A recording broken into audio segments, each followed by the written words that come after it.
Hey, how's it going? Let's shoot a comic video in the morning sun, natural sunlight. So I shot a preview earlier of these books. It was a short, but now let's do the whole video. It is going to be hot today. It's like 80 degrees outside already. It's 10 a.m.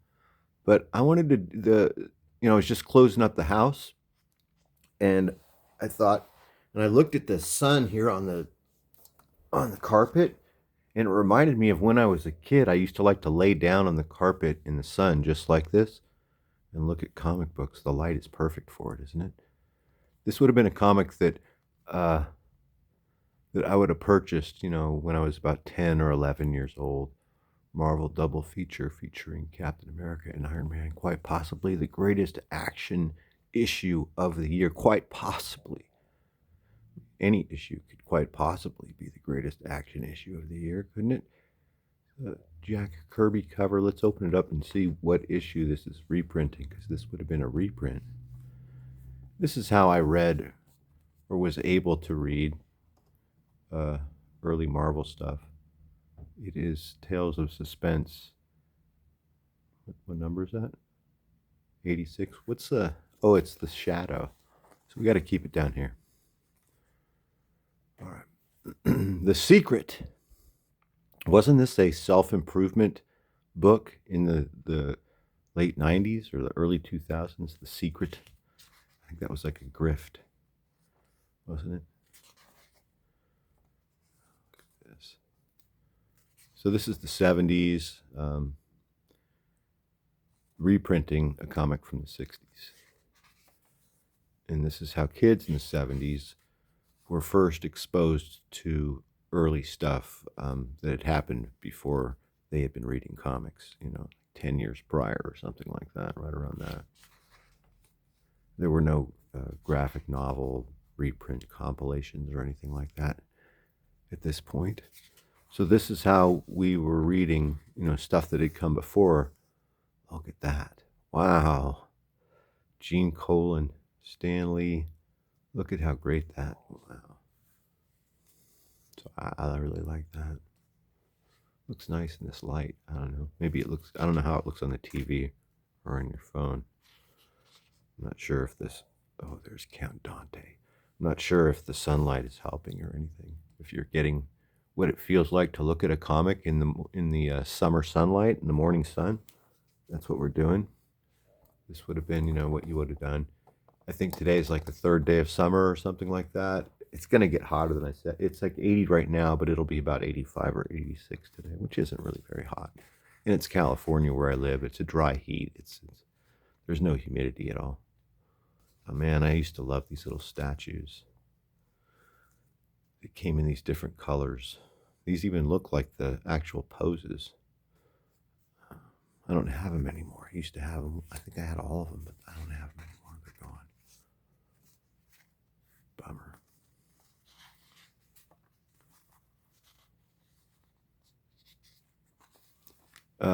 This is like, I know I've mentioned this before, but since we're here doing this, this is reminiscent of, looking through comics when I was a kid at this age. So I had friends that would come over and weren't regular comic book readers, but would look at comics when they were at my house and would read comics at my house. But a lot of times they would just mostly just look at the ads. They would be reading all these little ads that I really didn't even read these little ads because I was more focused on the actual comic. But I had friends that were just actually believing and seriously into the ads. And I was like, yeah, they're just ads, man. It's not really going to be what you think it is. Or I would say, no, you're not going to be able to be a rock star or whatever. Or, I don't know. Although it's, some of the stuff that was cool that you could order, but I don't think we ever did. I can't. Yeah, let's move on. Seeds. I did sell seeds in 8th grade, and it was these exact ones, American seeds, but it wasn't from this ad. It was through school. Oh, let's look at this. This is an older comic that I got from Gotham City Comics in Mesa, Arizona. For all your comic book, action figure, collectible needs, the quintessential comic book shop in the United States of America, maybe even quite possibly the greatest comic shop in the world, is Gotham City Comics. Gotham City Comics in Mesa, Arizona. Captain America number 112, Marvel Comics Group. It's an amazing cover. Ooh, look at the color separation that you can see in the sunlight. You see that in the printing process? Nice. Got Namor down here. We got Red Skull right here. The Swordsman. Who's this guy back here? Is that the Destroyer or the, I don't know. Who are these people? Oh, there's a Batroc the Leaper. Lest we forget. Wow, isn't that nice? Look at that. Stan Lee, Jack Kirby. Number 112. Look what's happening. Look what's happening to the handsome, muscular men on Muscle Beach, California. I want to see. Heck yeah. Living the life. Look at this one. The romantic look is created by the 007 Twister. I like, that's awesome right there. Just this alone, this image should be blown up. It should say that. The romantic look is created by the 007 Twister. It makes no sense. Like, what the hell's a 007 Twister? And is this the romantic life? Right? Is that the romantic life? I mean, if you can pull it off, I would say go for it. Do that. If that works, use the 007 Twister. Join the swinging world of music. Excuse me. Red Skull. Ooh, look at the Circus of Crime, and he's got a swastika on his hat. I don't remember that. Usually it's like a thing that you get memorized with. These pillows and these shirts that I never saw in real life. This is all, this comic came out, when I was like 2 or something like that. Look, this is just an all-star studded issue.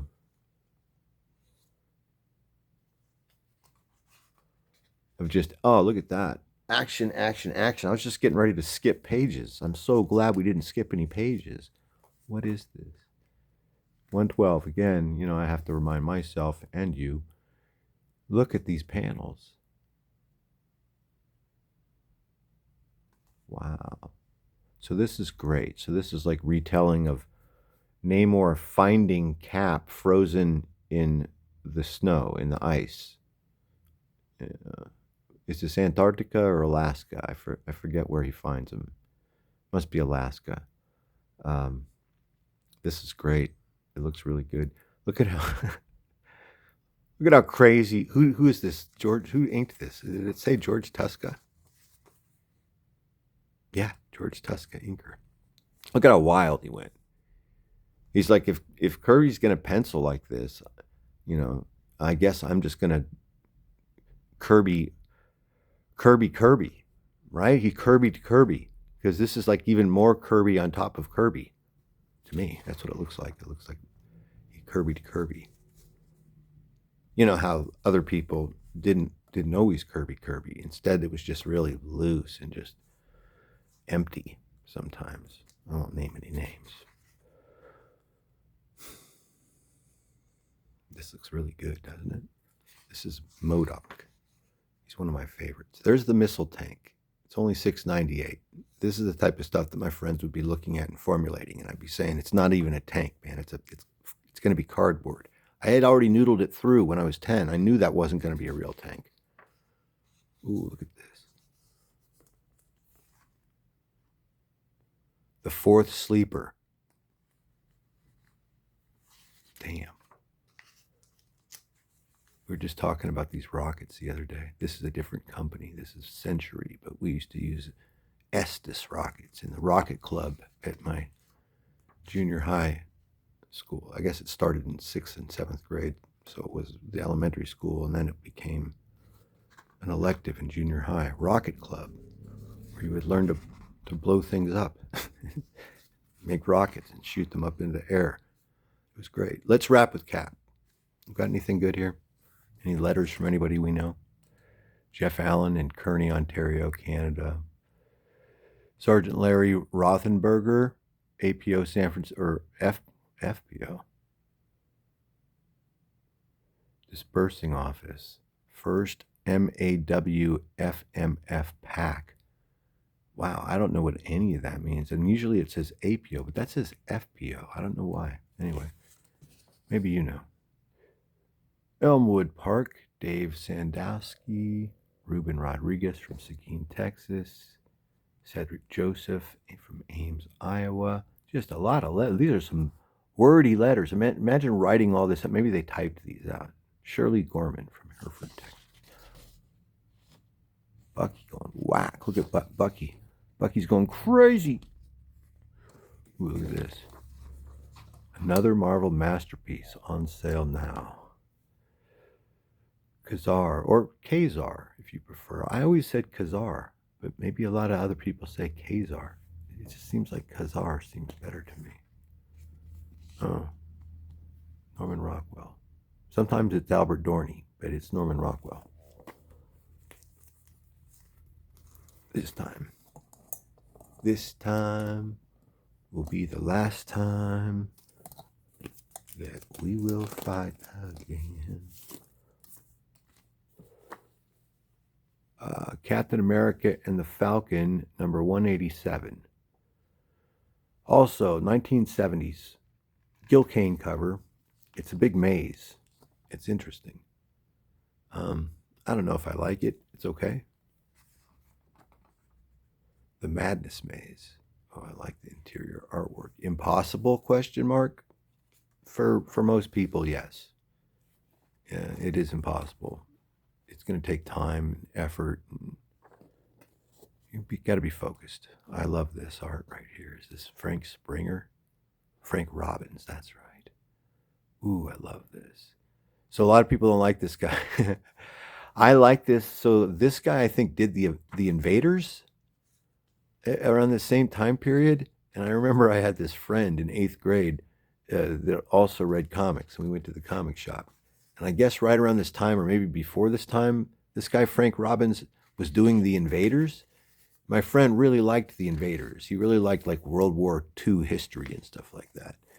And he didn't like the way Frank Robbins drew like this cartoony kind of golden age style that he didn't fully appreciate. Like he didn't like how everybody's faces, like everybody's faces look messed up. They all look the same. And I don't like how their bodies look. And I was like, well, really? I think it's fucking spectacular. Oh, look at these Evel Knievel towels. Man, I never had an Evel Knievel towel, but I would like one now. I would like one right now. I could use an Evel Knievel towel right this point to get rid of this thing over here that makes the screen black. Anyway, I don't know if this is going to work. We're running out of light because the sun is going over the top of the house. Okay, this isn't bad. So yeah, he didn't like, oh, here's the maze. It looks dope. He didn't like Frank Robbins. And he was a goofball anyway. I don't know what he was thinking, why he wouldn't like Frank Robbins. But no, he's a cool kid. He was a good friend of mine. Not a goofball. Well, yeah, a little bit later. Yeah, he started hanging out with some other kid that was a goofball. Not to say that I wasn't. No, I really wasn't a goofball. Now look at this. The Origins of Marvel Comics. I never got this. I just have Sons of Origins. But I did get the calendar. My cousin had all of them. Even the villains one and the women one.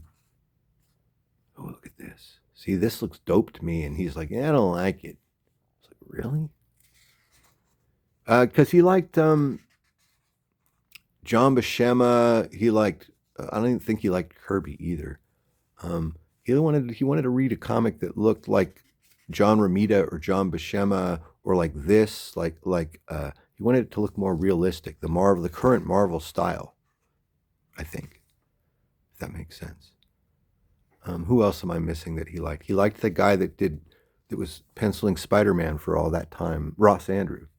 Yeah, Ross Andrew. You know, it's great. The artists that, his name was Al. The artists that my friend Al liked were all great artists. He had great taste and everything.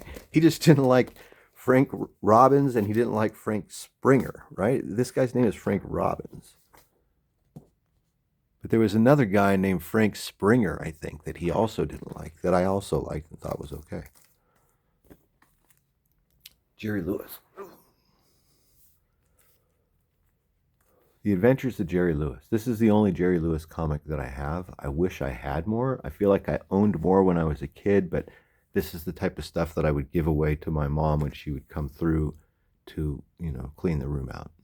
She would be looking for stuff to give away, and I would say, here, take these little kids comics, because at the time I was reading, Marvel, and I didn't want these little kid comics anymore. Terrible thoughts, aren't they? It's sad that I did that. So this comic book is so strange.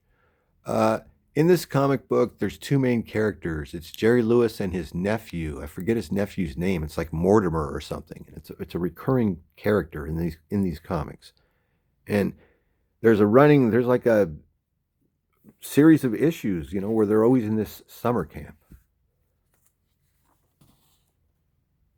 The Cons Who Went to Kids Camp. Uncle Hal. Rest Period Hill. Hitler is alive and counseling at Wackaboy. Oh, it's called Camp Wackaboy. Riflery counselor. The art's good, right? It's pretty wacky. You don't see this very much. I don't think so. I don't see this very much. I don't see a lot of Jerry Lewis comics. I like how they draw him. This is a good comic. I've read this multiple times. It's funny. I liked it. It's very strange, man. Yeah, look at this stuff. It's great. I don't have any of these cigar box cars. I would like to have an original, see what the boxes look like that they came in. Look at how good this is, man. I like how they draw Jerry here. Who does it? Do they give any art credits at the beginning? I don't think they do. Or writing credits. This giant Lois Lane where they're finally getting married. It's all a dream, over and over. They're all dreams of her finally getting married to him. A letter from Jerry. Here's Jerry. Ooh, I like this ad. Here's Jerry writing us a letter. This ad's great because it is summer. No chicken kamikaze. Me and my friend Garth used to like to do the same thing. We would make Japanese zeros, and we would make what was the other one I almost said? Messerschmitts and Mustangs. We'd do all the World War II planes, in the summertime, just like this. Walk to the hobby shop, buy models, and come back, and then spend a day or two making the models. And then we would usually, blow them up with firecrackers or M80s later on. But for a while, actually, Garth kept all of his models. He has a huge collection of airplane models that he kept, that he built over the years. We double dare you to buy the next exciting and unusual issue of House of Mystery. That's a great ad. I like that ad. This big full-page Cheerios Kid ad. Explorer 14. Explorer XIX. Lying Down on the Job. This is another Jerry story. It's a circus story. Look at this, how great this is.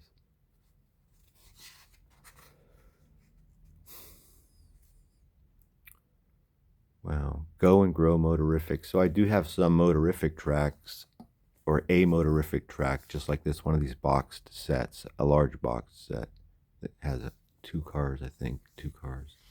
These are great. These little cars have little motors in them, and a little battery.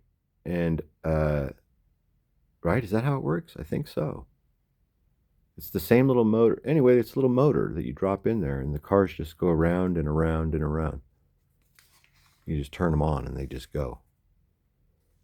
The little wheels are rubber. They're really nicely made. They had a whole thing, motorific. The same little motors that went in the cars could also fit into the boats and could also fit into the robots. They could all be powered by the same little engine, little motor about this big that you would drop in there. I've got one. I've got the boats and the cars, or a boat and a set of cars. Stuff that came before me. These are like toys that I wasn't buying these. I didn't have Motorific when I was a kid. I just got it recently in the last few years off the internet. I love these ads. So I'd spend a lot of time looking at these ads. I'd read all of this stuff. Never ordered any of these things though, because I knew that they were tiny and flat and that it would be a ripoff somehow.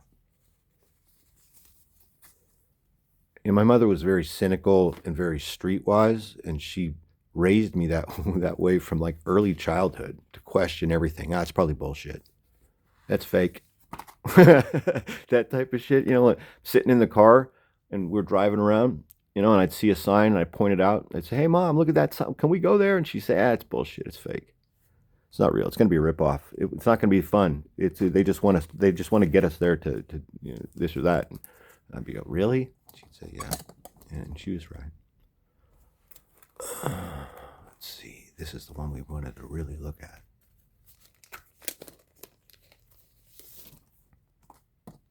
Look at that, or the one I really wanted to look at. I mean, I want to look at all of them. These are all cool. Tales of the Unexpected, Missing One Alien. Please bring my buddy back. One of you out there has him. This cover's amazing. So this cover's breaking the fourth wall and talking to you, the person who's looking at it on a comic book racket at the grocery store or at Quick Stop, and you're like, 12 cents? Of course, I gotta help this alien. In here, am I going to be able to find this? Can I help him? That's what my mind might really be going there if I was 10 or 11 or even 12, like, because this is fanciful. It's a comic book. So I want to just, for a second, escape from reality because my mother's telling me everything is bullshit. So maybe, maybe this isn't bullshit.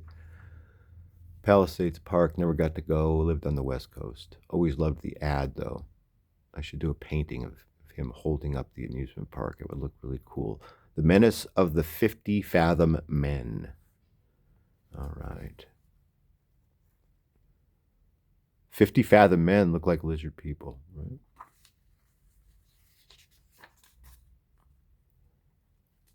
A lot of talking, kind of wordy, right? What's going to happen? Blah, blah, blah, blah, blah. Some monsters. Oh, it's got a Navy ship. Ooh, look at this. This looks kind of good. I mean, it's interesting. But I'm just thinking in my kid head, right? If I'm a kid looking at this, if I bought this, I wouldn't even be reading right now. I'd be moving forward because I got to find the alien from the cover. I mean, it looks okay. I liked Tootsie Rolls when I was a kid. A lot of people didn't like them. They're good. They're still good. I don't know if they make them anymore, if they taste the way they used to. But really, I only got them on Halloween. They were a common Halloween candy. But I mean, my mom didn't buy Tootsie Rolls. I didn't buy Tootsie Rolls. Prescription Against Accidents. Is that a PSA? The Phantom Knight. Okay, it looks okay, but it's still not the alien from the cover. I'm 12. I'm 10. It's all right. We got a loose center spread here. Ooh. It's completely loose, flying free in the wind.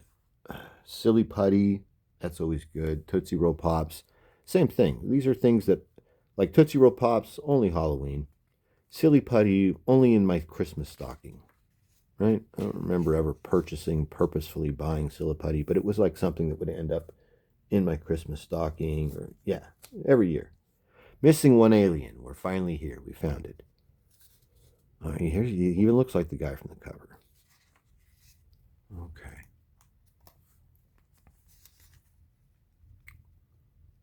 We're losing light.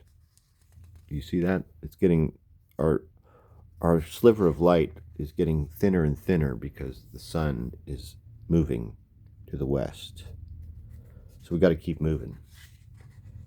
I mean, this looks okay, but still, to my military mind, it's not waking me up.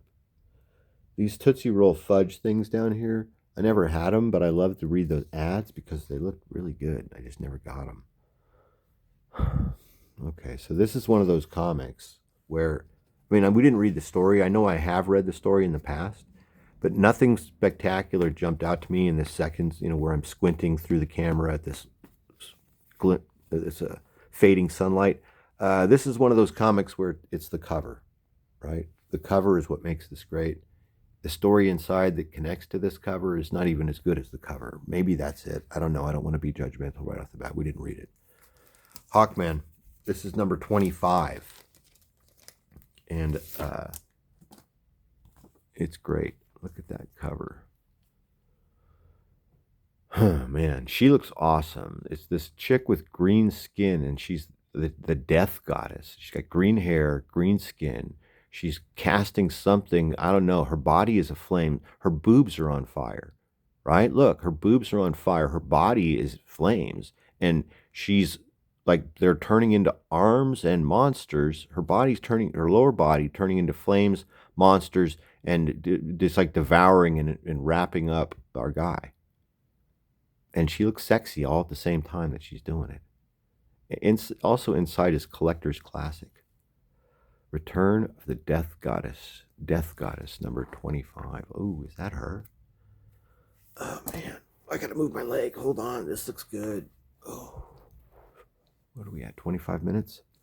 Wow. So I know I read this, but it's like I'm looking at it for the first time because I'm so old. Hawkman. Man, I love the floating head. This looks great. All this stuff looks great. Man, she's freezing him here. On the cover, she's burning him, but right here, she's freezing him. Look at this tiny waist. She doesn't look sexy here. She looks kind of creepy. Her hair looks creepy, but the body looks good. But she kind of looks like Laura Petrie from Dick Van Dyke Show, right?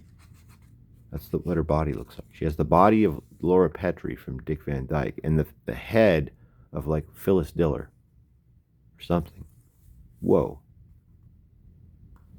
This looks really good, man. Hawkman 25. I think I have this like already. Like I think I have it in a reprint form as well. But this is the original. It looks great. There's more of those cigar box cards. She looks good right here. She kind of looks like Brooke Shields right there. Wow, this is sick. Oh, now we got some zoo animals.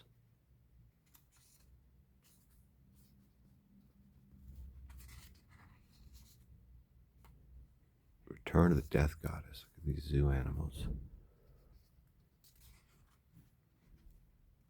Flash Giant for 1968, 80 pages. I don't have that. That looks really good. Hawkman's Roost. This is the letter page. Whoa, look at that. Who are they? What are they? It's Angel and the Ape. Wow, now there's a giant centaur toppling over a tank. He's like a Taurus. He's like a bull centaur.